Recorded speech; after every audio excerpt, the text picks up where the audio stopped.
Avery Blackwell never imagined her final days would unfold inside the hospital she built. At 50, she was known across Texas as the force behind Blackwell Healthcare, a network of private medical facilities that carried her name like a signature of excellence.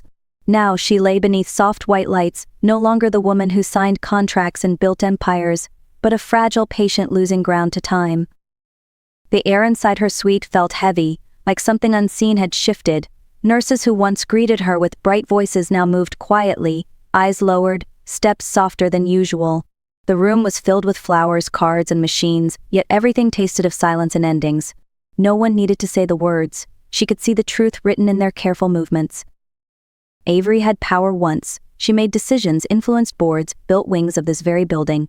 But power could not stop the fading in her bones, the slowing of her pulse, the weight in her lungs. Control was slipping like water through her hands. Still she listened, trying to catch every whisper outside her door. Something was wrong beyond her illness. She could feel it. A truth waited for her, sharp as glass, and soon it would cut through everything she thought she knew. The voice outside her door was low, steady, and heavy with something final. Avery recognized it instantly. Dr. Samuel Grant, her most trusted physician, spoke with the tone of a man who had exhausted every option. There was no confidence today, only the careful weight of honesty. "Mr. Blackwell," he said gently, "she has only a few days. Her liver function is collapsing, and the damage cannot be reversed. We are managing her pain, but the body is shutting down. I wish there was more we could do." Silence followed. Then her husband, Chase, released a quiet exhale, but there was no break in his voice. No crack. No tremor. Instead, he answered with calm acceptance, as though he had been waiting for this very sentence. Avery felt the chill of it. A husband should grieve at the edge of losing his wife, yet she sensed no grief at all. She closed her eyes, letting memories sweep in like waves. Years of 18-hour workdays, countless negotiations, and a life built from nothing but grit. She remembered signing the mortgage for her first clinic, training her first nurse, expanding from 1 building to 4, and eventually to an empire. The world praised her strength, her leadership, her unstoppable drive. But success had a price. Her first marriage ended under the weight of ambition. She never had children, never paused long enough to build a family. The boardroom became her home, spreadsheets her comfort, and victory her measure of worth. When she married Chase, 11 years younger, she thought she had found something warm to fill the silence. Now she understood she had only found company, not love. Facing death, Avery felt no fear, only clarity. Time was ending, but not yet finished. She still had choices to make, secrets to uncover, and a final move left to play. Later that afternoon, Avery pretended to sleep as Chase slipped into the room. She kept her breathing slow, steady, just uneven enough to resemble sedation. With her eyes almost closed, she watched the shadow of his figure move to the chair beside her bed. His cologne filled the air, the same scent she once bought him on their anniversary. Now the sweetness turned sour in her lungs. He took her hand, thumb brushing her wrist with a tenderness that felt staged, rehearsed. Then his voice fell like a blade wrapped in silk. "It is almost over, Avery. Just a little longer." Her heart tightened, but she did not move. He thought she was unconscious, trapped beneath medication and weakness. He leaned closer, breath warm against her ear, and the truth spilled from him like poison, finally tired of hiding. 3 months, Avery. 3 months of watching you fade. No one questioned it, not once. Stress, age, workload, they said. They never imagined I could be the reason. Each word burned through her, sharper than pain. He had been giving her slow doses of medication she had never been prescribed.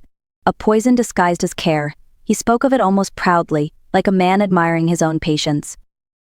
"Imagine it," he whispered, "when this is done, all of it becomes mine. The house, the clinics, every account you guarded so tightly. I played the loving husband, and soon I will inherit a legacy without lifting a finger." Avery felt something within her crack, not from fear, but from betrayal so deep it hollowed her bones. She had built everything with her own hands, and the man she trusted sought to claim it through death. The realization was cold, heavy, absolute. She did not cry. She did not tremble. She lay still, letting the venom confirm what her body had already known. Chase was not waiting for her recovery. He was waiting for the final heartbeat. But he had underestimated her. Her body was weak, but her mind was sharp as steel. If death was coming, she would meet it standing in spirit, not broken. And she would not leave this world without one final move, a move sharp enough to cut him where it hurt most. When Chase left the room, Avery opened her eyes fully for the first time in hours. The ceiling above her blurred, not from weakness but from fury rising steady and cold. His confession did not shock her as much as it settled something she had been afraid to name. For weeks her illness had made no sense. Symptoms came in waves, unexplained and persistent, yet every test inside this hospital returned normal. It felt as if she was dying without a reason. 3 weeks earlier she had collapsed during a board meeting. While the staff rushed her to the emergency unit, she quietly ordered her assistant to retrieve a vial of her blood and send it to a private lab in Sun. Not under her name, not through her hospital network, completely off record. She needed truth without influence. The results arrived the morning she was admitted. Traces of opioids and a rare palliative medication appeared in her bloodstream, a substance used to ease pain in terminal patients. Harmless in tiny doses, deadly in continuous exposure. The lab flagged the report twice. No records showed a prescription under her name. Someone had administered it without authorization. Now, with Chase's whispered admission still echoing, everything connected like a puzzle snapping into place. Avery lay still, breathing slow through the burn of realization. He had not married her for partnership or love or life. He married her for the funeral to follow. He had counted the days, brewed her tea, adjusted her dosage, waited for the empire she built to fall into his hands like fruit from a dying tree. She had 3 days left, maybe less, but 3 days were enough. If he wanted her legacy that badly, he would watch it disappear from his reach. If he believed she would die quietly, he was mistaken. She would leave, but not empty. Avery turned her head slowly toward the hallway. Somewhere outside, a mop bucket rolled against tile, followed by the soft rhythm of water sloshing. Footsteps approached, not hurried, not careless, familiar. A young woman appeared at the door, holding a stack of fresh linens. Her scrubs were slightly worn, shoes a little too old, but her posture was straight. She was around 25, maybe younger in softer light, brown hair tied in a low knot. No jewelry, no makeup, a person used to working quietly without being seen. Avery spoke with barely more than a whisper. "You," the girl paused, startled. "Come in." The cleaner hesitated, eyes scanning the blinking monitors and the stillness on the bed. She stepped closer, voice gentle and unsure. "Do you need a nurse?" "No," Avery answered. "I need you. What is your name?" "Jenna Brooks." Avery studied her. There was exhaustion in Jenna's face, but also resilience, something unpolished yet unbroken. She remembered seeing her at dawn changing bedsheets, pushing carts with steady hands, humming to herself though no one listened. A woman the world overlooked. "Close the door," Avery said. "I need your help, and no one must know." Jenna swallowed hard. This request was outside her job, outside every boundary.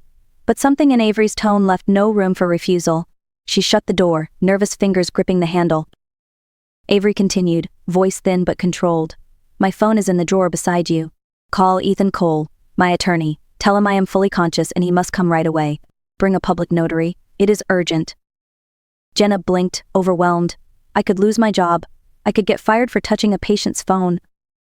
"If you follow what I say," Avery replied slowly, "you will never need this job again.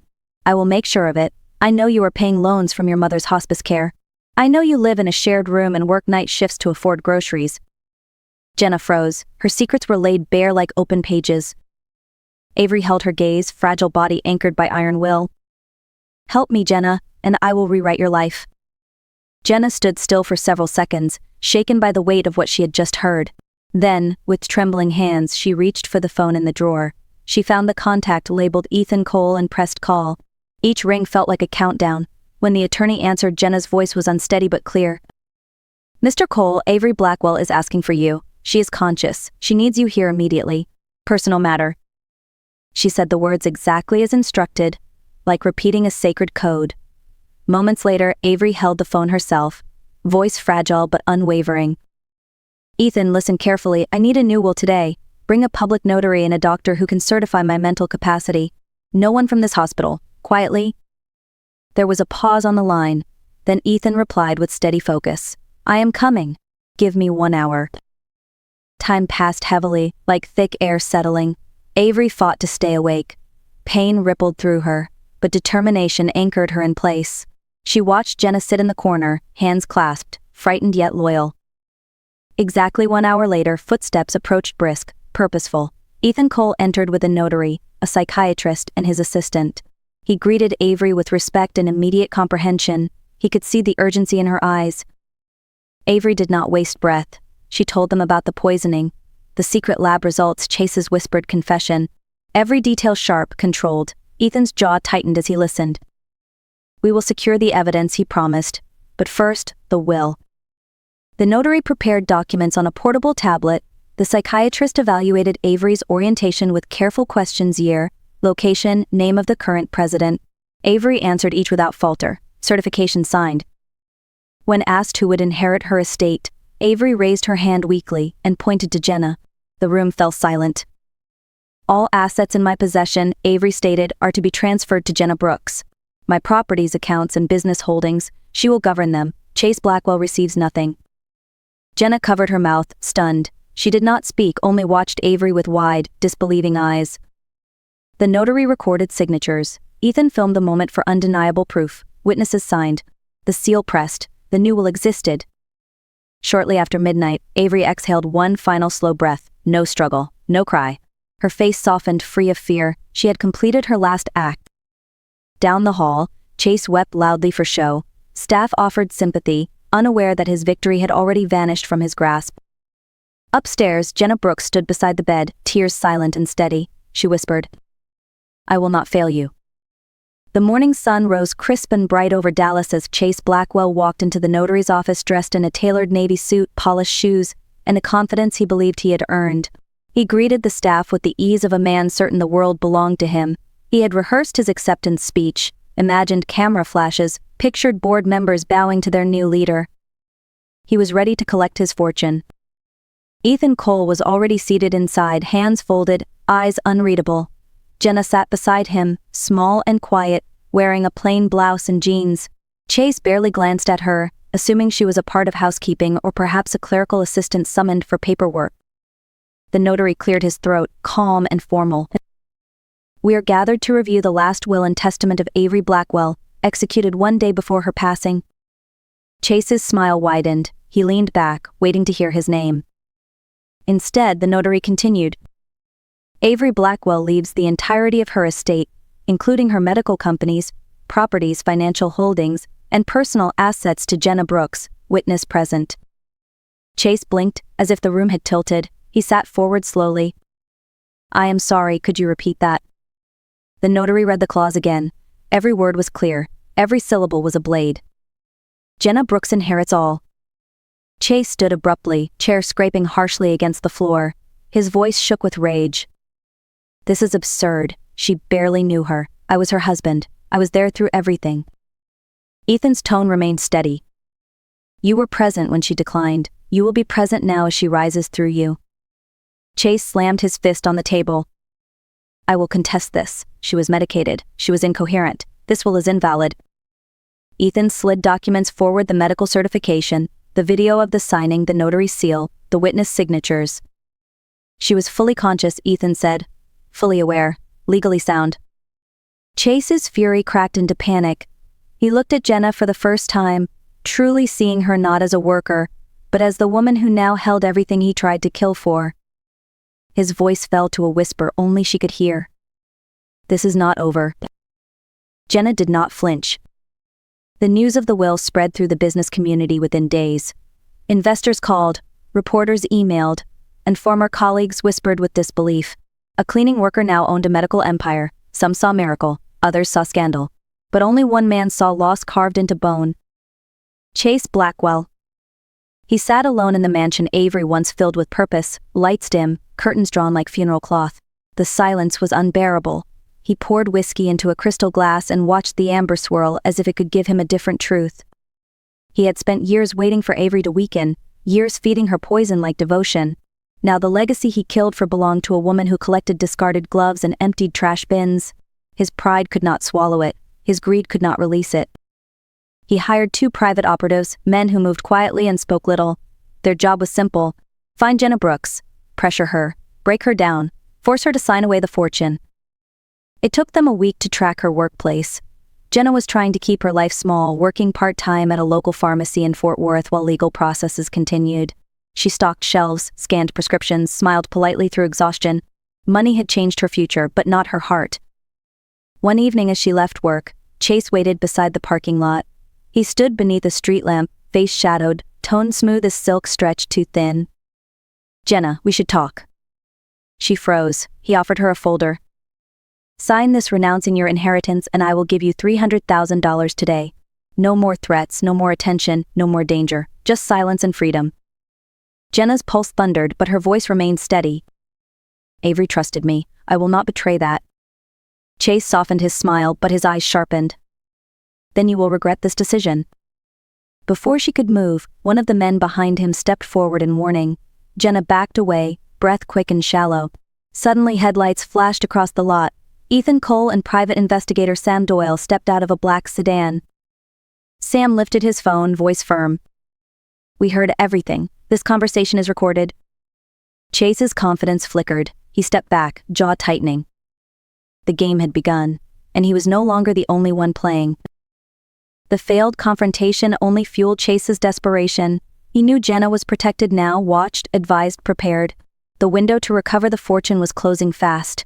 If she kept the inheritance long enough, she would legally secure every asset beyond contest. He had one play left, and it was the darkest one. 2 nights later, Jenna finished her shift and walked toward the same parking lot. She stayed alert, checking over her shoulder the way Sam had taught her. But even caution has blind spots. A black SUV rolled up beside her, silent, slow. Before she could pull her phone from her pocket, 2 men stepped out, grabbed her arms, and forced her inside. A hand covered her mouth. Her scream died in cloth and fear. The ride felt endless. Trees blurred past the windows as city lights faded into nothing but night and gravel. The car stopped near an abandoned warehouse in rural land, surrounded by tall grass and rusted fences. The air was cold enough to sting, but Chase stood steady, calm like a man convinced the world still belonged to him. He offered her the papers again, voice cold but patient. "Sign them, Jenna. You walk away alive. No police, no court, no empire built on a stranger's grave." Jenna trembled, but her answer did not change. "Avery gave me a chance you never deserved." Chase's expression hardened. He nodded to the men. They dragged her deeper inside toward the back door leading into wild wetlands where no one would hear or find her. One man pushed her to her knees. The other unrolled rope. Storm lights flashed red and blue before decisions were made. Police sirens sliced through the darkness. Officers swarmed the warehouse from both sides. Sam Doyle was at the front, weapon drawn, radio sharp with orders. Chase tried to run. One of the men pulled Jenna up as shield, but officers moved faster. Within seconds, Jenna was pulled to safety. Chase was pinned to the ground, handcuffed, his empire dreams collapsing like rotten beams under pressure. Jenna stood beneath the flashing lights, shaking but alive. She looked at the man who would have buried her, and said only one sentence. "Avery wins." The courtroom was silent the day the verdict fell. Chase Blackwell sat rigid in the defendant's chair, hair unkempt, face drawn, the confidence that once wrapped him like armor now cracked into ash. Before him lay evidence stacked like bricks in a wall, no argument could climb. Toxicology reports, pharmacy records, video of the will signing, audio proof of attempted coercion, eyewitness testimonies, and the recording of his own voice admitting poison, one measured drop at a time. The judge read the sentence slowly, deliberately. "Chase Blackwell, you are hereby convicted of attempted murder, conspiracy, and premeditated poisoning of Avery Blackwell. You are additionally charged with kidnapping and attempted coercion of Jenna Brooks. The court sentences you to 25 years in federal custody." No applause, no gasp, just the sound of a man losing everything he killed for. Jenna remained present, sitting small in the gallery. She felt no victory, only closure. She did not look away when Chase was taken out. She did not speak, though her chest tightened with something like grief for what greed can turn a person into. Over the next months, the inheritance transferred fully. $45 million in properties, accounts, and shares became hers. She paid every medical debt tied to her mother's final year. She funded scholarships for nurses from low-income families. She improved patient treatment programs within the Blackwell clinics, adding hospice care so no one would die alone the way Avery almost did. But Jenna did not drown in wealth. She lived quietly in a modest apartment, not the mansion she could have claimed. She attended community college classes in psychology, studying what drives harm, what builds empathy, and where betrayal grows its roots. The world called her the girl who inherited an empire. She called herself simply someone who kept a promise. 1 year later, Jenna walked through the quiet halls of Blackwell Medical Center. The building felt different now, filled with programs she funded, families she supported, patients who received aid without fear of bills they could not pay. She passed nurses who smiled warmly, unaware she had once scrubbed floors here at dawn with raw, tired hands. She reached the suite where Avery spent her last night. The room had been left untouched, preserved like a held breath. Jenna stood by the window, sunlight stretching across the bed where a legacy changed shape. She placed her hand on the railing and spoke softly into the stillness. "I hope I have made you proud. I hope I have honored what you gave me." No answer came, yet she felt one, not in words but in the warmth behind her ribs, a steady hum of purpose. Avery had taken revenge not through anger but through strategy, clarity, and belief in a stranger's potential. Jenna was living proof of it. Revenge does not always need rage. Sometimes it needs a signature written with a steady hand. If this story moved your heart, stay with us. Like the video, share it, and tell us where you are watching from. Your voice matters here. And if you believe justice can rise even in the darkest rooms, subscribe for more stories like this one.